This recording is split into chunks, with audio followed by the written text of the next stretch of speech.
Ay, tapos na naman tayo. Naka 4 days na naman yung yung bagong Mexican. Naka 4 days na. Pero nagkatuwaan kami ni Alan kasi yun is base sa obserbasyon namin eh. So hinamon niya ako ng pustahan daw kami kung gaano tatagal. So ang pusta ni Alan is lalagpas ng 1 month. Ang pusta ko naman is less than 1 month. Kasi binabasihan namin doon yung habang naglalagay doon sa tube. Kasi marami ka ho kasing pagdadaanan talaga dito. At base na rin doon sa mga na-experience namin ng mga ipinasok ko nga na Pilipino dito na hindi naman tumagal, is inobserbahan namin unang-una yung paglalagay. Kasi alam niyo naman, kung napapanood yung video natin, pag naglalagay kami, ay amin lahat solo. Pero pag nadyan sila, parang ika nga, sabi nga ni Bay, parang saling pusa. Naglalagay siya, naglalagay ako, naglalagay siya, naglalagay ako. So 1:1. Pero yung mga Pilipino na ipinasok nga natin, obserba namin, nakakaisa pa lang, nakakalima na ako. Nakakaisa pa lang, nakakaapat na ako, nakakatatlo na ako. Parang 1:4 ang labanan. Pero ito naman, nakakasabay naman, 1:1. Lagay niya, lagay ko, lagay niya, lagay ko. Pero mga padalawang araw niya, dumadaing na. Sabi niya, wala akong tulog. Ang sama ng pakiramdam ko. Hindi daw siya nakakatulog sa tanghali. Hindi daw siya nakakatulog sa hapon. So yung mata niya nag-iba na itsura. Sabi nga ni Alan, naging Asian na eh. Naging Asian na. And then kahapon pagpasok niya, ang dami na niyang tanong. Sabi niya, bakit ganito yung sistema ninyo? Nakakapag-English kasi siya eh. Sabi niya, hindi pa kayo nagre-reklamo. Sabi ko, ilang beses na namin sinabi yan. Kung gusto niyo magreklamo, pumunta kayo sa boss. Ang isasagot niyo sa inyo, kung hindi kayo masaya, umalis kayo. Sabi namin, we've been doing this for how many years? Since 2024, nung ginawa kaming 3 shift. Sinabi na namin, kulang daw sa tao. Ibabalik daw sa 2 shift kapag nakakuha ng tao. Ang problema, wala nang tumatagal. So may asikasuhin lang ako. Actually, may inaantay ako ngayon eh. Dahil 1 week na lang, dilipat na tayo ng bahay. So may mga kukunin ako na cut accessories. Una, yung cut automatic feeder, automatic cut feeder, at saka yung pupunta ako ngayon ng Langley. May kukunin ako na na cut tree, at saka yung mura lang na cat food, at saka liter sand. So kakain lang ako ngayon, and then babiyahin na rin ako. Inaantay ko lang yung inaantay ko lang yung i-deliver ngayon dito yung automatic cut feeder. Sabi ko kasi nasa work pa ako. So upo muna tayo dito. Hinihingal ako. Baka naman darating na yun. Ay, nako. So, base sa obserbasyon namin, parang tatagal na parang hindi. Kasi unang-una, nag-iisip siya. Nung tinanong niya ako nung minsan, habang naglilinis kami doon ng makina, sabi niya, lagpas na tayo sa 4 na oras. Sabi niya ganon. Itutuloy pa ba natin to? Madumi pa yung makina. So tinanong ko siya. Sabi ko, ikaw ang tatanungin, itutuloy mo pa ba to? At magtatrabaho ka ng lagpas sa 4 na oras, gayong hindi na bayad? Sagot niya sa akin, no, hindi ko gagawin yan. Hindi ako magtatrabaho ng libre. Sabi niya ganon. So sabi ko sa kanya, it's up to you, gusto mo pa bang ituloy o hindi na? Hindi na, uwi na tayo kasi kailangan ko matulog. Sabi niya ganon. So umuwi na kami. So isa yun sa reason, gaya nga nang nabanggit ko sa inyo, yun yung sa sistema dito na hindi maayos. Kung ikaw maayos ka magtrabaho, tapos makikita mo yung trabaho mo wala sa ayos. Kasi iisipin mo, bakit ko pa gagawin to, hindi na nga bayad. Pag nagsobra kami sa oras, hindi na bayad. Tapos kung maayos ka magtrabaho, makikita mo, ang dumi na nung makina, kalat-kalat na, ang daming kalat, hindi mo na magawang gawin yung gusto mong lilinisin ko to. Kasi hindi ako ganitong magtrabaho eh. So mapipilitan kang ika nga wala na sa ayos yung trabaho mo. Kasi nga, kinakailangan yung umuwi, kinakailangan yung matulog, kinakailangan yung kumain. So sabi nga niya sa akin, hindi, kahit nga bayad to eh. Kahit bayad yung extra oras natin, mas pipiliin ko matulog. Kasi wala akong maayos sa tulog, sabi niya ganon. Nung umaga, di ako masyado nakatulog lang ako 30 minutes. Ngayong hapon, 20 minutes. Tapos gabi, nahirapan ako matulog. Kasi nga putol-putol yung tulog namin dito. So napapaisip na siya, marami na siyang tanong. Kaya nga sabi ko, parang hindi na naman tatagal itong Mexican. Sabi ko ganoon sa kanya. Ngayon, nagkapustahan nga kami. Sabi ko, ako 1 month below na hindi tatagal. Siya naman, lalagpas ng 1 month. So, ang pustahan lang namin is Tim Hortons. Oh, wait, nadyan na ata yung in-order nating cat feeder. Ito na. So, kukunin ko lang to, bayaran ko lang. And then, kakain lang ako ng mabilis kasi nag-aantay na si Peanut. Ayun na yung cat feeder natin yan. And then, pupunta na kami ng Langley. So, ito guys yung kinuha ko, automatic na pet feeder. Yan. So, para doon sa dalawa kong pusa. So, ipifigure out na lang natin kung paano siya gamitin. May manual naman dito. At saka, halos bagong-bago pa. Iakit ko lang muna to and then kakain lang ako. Punta naman ako ng Langley. So, may pasok pa rin ako mamaya. Saglitan ko lang dito sa Langley yung litter sand at saka cat food at saka yung cat tray nung dalawa nating pusa. Kasi 1 week na lang maglilipat na ako. Pag dumating yung dalawa kong pusa, kailangan may magagamit sila. Hindi naman yun yung cat food na gusto talaga nila. Ang alam ko yung royal canin ang gusto nila pero pwede din naman itatry nating i-mix kasi marami naman brand dito ng cat food. Alam nyo, nanghihinayang talaga ako dun sa LMIA namin. Kasi, di po ba nabanggit ko nga sa inyo. At alam nyo naman, kung matagal na kayo nakatutok dito, maraming beses tayong hininga ni boss ng tao. So, marami na tayong sinubukang ipasok dito. Minsan na nga lang ulit tayo hinga ni boss ng tao. Kasi alam nyo naman, kung matagal na kayo nakatutok dito sa channel natin, pagpasok dito 2025, humingi si boss sa akin ng tao. So, yung mga matagal nang nanliligaw sa atin, may umiiyak pa, nagmamakawa para daw sa status. Ay, nako, hindi naman tumagal. Kasi yung iba naman, naghahanap ng malilipatan kasi alam naman nilang hindi sila marirenew na doon sa kanilang trabaho, hindi na sila marirenew. So, paglipat naman sa amin, ang daming iniisip. Malalaman niyo pag nandito na kayo. Kasi hindi lang kayo basta magtatrabaho, pagdating dito, ang dami nyo pang iniisip. So, nakailang pasok na tayo, wala talagang tumagal. Na mahinga ng ilang buwan, sabi ko nga, di na kami magpapasok, di ba? Even yung mga kasama ko, kahit may mga kakilala sila dito sa paligid, kahit si Herbert, kahit si Alan, ayaw na nilang magpasok. Kasi nga alam nila, walang tumatagal. And then, yung mga last 2 weeks lang, nung nagsabi nga si Tanner sa akin, yung panganay na anak ni boss, na kailangan niya ng tao na naman. So nagtry tayo. Kasi dami pa rin nagme-message sa akin sir, ako na lang. Ay lahat nata ng pangako, nasubukan ko na. Name it, sabihin nyo na lang. Sir, kaya ko yan trabaho. Sir, hindi ko ayawan yan. Sir, para sa pamilya. Sir, para sa status. Sir, lahat na. Wala na halos akong pinaniniwalaan sa ngayon. Lahat ng sinasabi nga nung mga nagme-message sa akin, parang awa nyo na po, hindi ko po aayawan yan. Magtitiis po ako kahit anong hirap. Wala na akong pinaniniwalaan kasi nga walang tumatagal din naman pagdating dito. Minsan nga alam niyo yung para sa status na talagang ika nga ay yun na yung last option niya, inaayawan pa. So yung pinasok naman natin, sinabihan ko naman siya itong huli.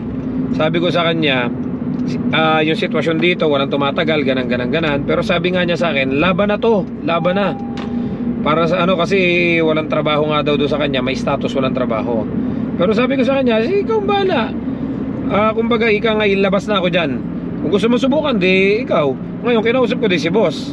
Kasi maraming beses na nga tayo napahiya na hindi tumatagal. Nung sinabi ko sa kay boss, may friend ako na gustong mag-try dito. Sabi kong ganon. Ngayon, sabi ko sa kanya, if ever hindi tatagal, di it's up to you. Pwede namang wag nang tumuloy. Sabi kong gano'n kay boss. Sabi ko, you can try again.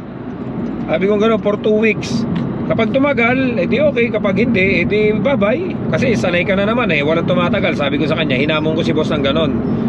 So sinabi ko sa kanya, ikaw try mo. Yon. Ang problema nga, hindi nga tumagal. Naka 3 days lang.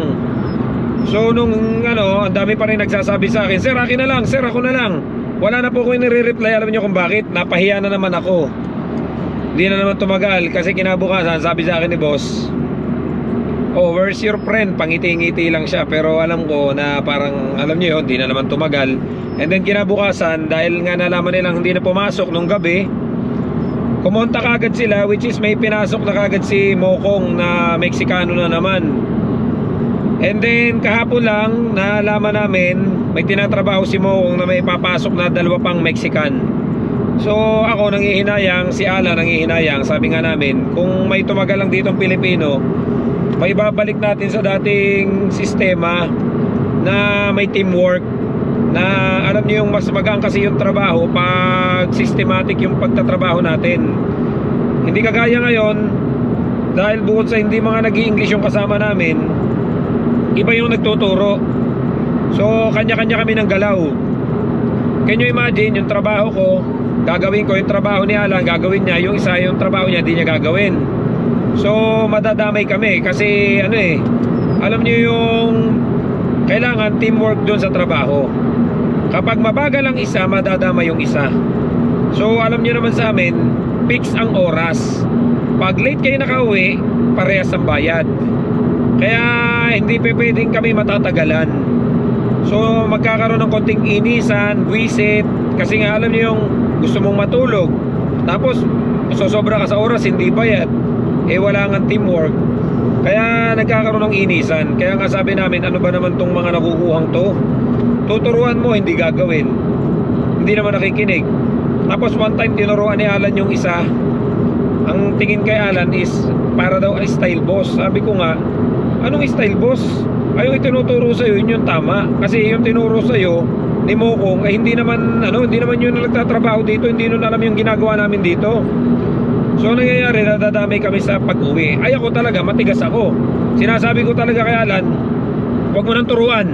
Ayaw na lang lilisin, hayaan mo. Ayaw nilang gawin yung trabaho, hayaan mo. Umuwi na tayo, sabi kong ganon. Kasi pag tinanong ni Amo kung bakit hindi nagawa to, hindi nagawa yan, ba't madumi to, sabihin ko, ginawa ko yung part ko, hindi niya ginawa yung part niya. Kasi ayoko nang ayoko nang magtuturo pa tapos hindi din naman susundin. Magtuturo pa tapos ang tingin sa'yo para kang boss. Sabi ko, hayaan mo na, bye. Sabi ko kay Alan, hayaan mo na. Kung ayaw matuto, di hayaan mo sila. Kaysa ang tingin sa atin para tayong yan ang tinuro sa kanila, di bahala sila. Yun ang makakasanayan nila. At the end of the day, pag sila naman na nagsama-sama dito, sila yung mag-aaway kasi wala ngang maayos na sistema. Nangyari na yun nung minsan. Day off ko, si Alan nag-leave ng tanghali. So si Peanut iwinok ko sa farm. Pagkawa ko kay Peanut, malayo pala ako, nasigaw na sila. Sabi sa akin, kasi tawag sa akin ng mga kasama naming Meksikano is artista, kasi lagi daw nila ako napapanood sa YouTube. Sabi sa akin, malayo pala ako, artista, por favor, sabi nilang ganon. Yung pala, hindi nila mapa-under ng ayos yung makina. So tinawagan ko si Alan, sabi ko, bay, asan ka? Sabi niya, nag-leave ako, tanghali lang, magro-road test ako. So nagtawanan kami, sabi nga ni Alan sa akin, yan ang hirap. Pag wala ka o wala ako, wala tayo. Hindi nila alam ang gagawin. Kasi nga, hindi naman nag-i-English. Tapos, yung ituturo mo, hindi gagawin. So, pinabayaan na namin. Kaya, yun ang problema. Yun yung isa sa dinadanas dito ng bago. Yun yung, aside from napapagod sa trabaho, may kasama kang hindi makaintindi. Sabi nga nung kasama namin, yung huli kong ipinasok na hindi tumagal, paano kayo nagkakaintindihan dito? Ay hindi mga nag-i-English to. Sabi ko, kami ang nag-a-adjust, kami ang nag-i-Spanish. Kaya hindi na-improve yung English namin dito. So sabi niya, ala, sakit naman sa ulo nitong mga to, tayo pa mag-a-adjust tapos hindi sila nasunod. And then may mga natuklasan pa siyang ibang bagay. For example, nagsama-sama na yung, basta napakarami. Kaya nga sabi ko sa inyo, kung ipipilit ninyo yung pagsasabi sa akin, sir, kaya ko yan, sir, hindi ko atrasan yan, sir, kakayanin ko yan, sir, sanay ako sa hirap, ganon. Ang hirap na hong paniwalaan. Sa dami na nang ipinasok ko talagang walang tumagal, hindi nyo ako masisisi kung bakit talagang parang nawala na rin ako ng gana or parang nawalan ako ng tiwala. Dito pa pala sa looban. Sulok na sulok pala to. Dito.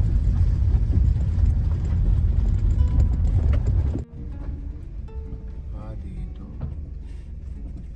I got it. Yeah. Okay, thank you. All yours.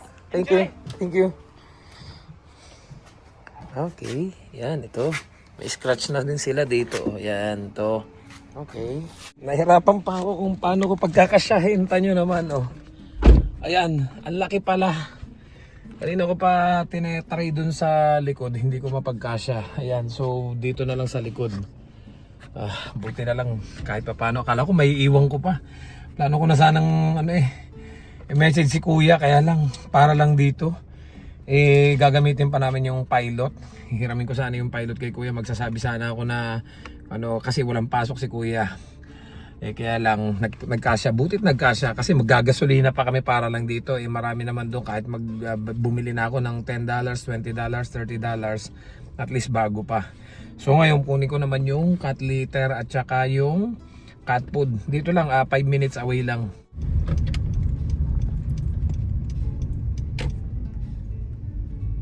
Dito. Ayun.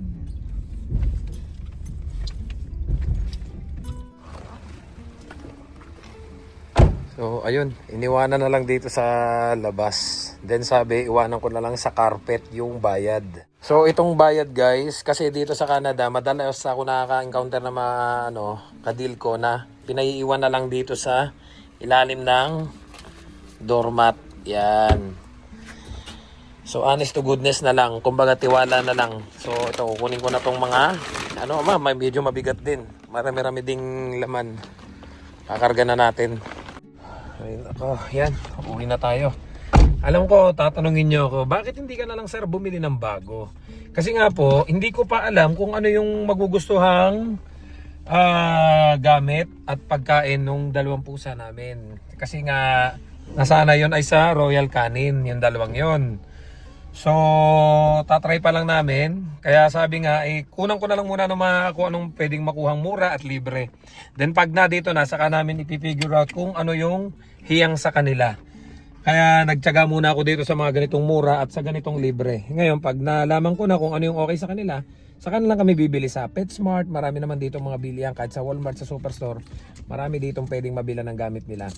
Don't forget to subscribe, like, and share this video para kahit paano updated kayo sa mga buhay natin dito sa Canada. Excited na akong makikita yung dalawa nating alagang pusa. Ang pinoproblema ko kung makakasundo sila nito ni Peanut. Kasi nga hindi naman sila malalaki na ito, magto 2 years na to sa October 4, and then yung pusa ko is 5 years old na, tsaka I think 4 years old na yung isa. So sana magkasundo sila. So konting adjustment lang. Makikita nyo na din sila sa mga susunod na linggo. See you guys sa next vlog. I love you all. God bless. Bye bye.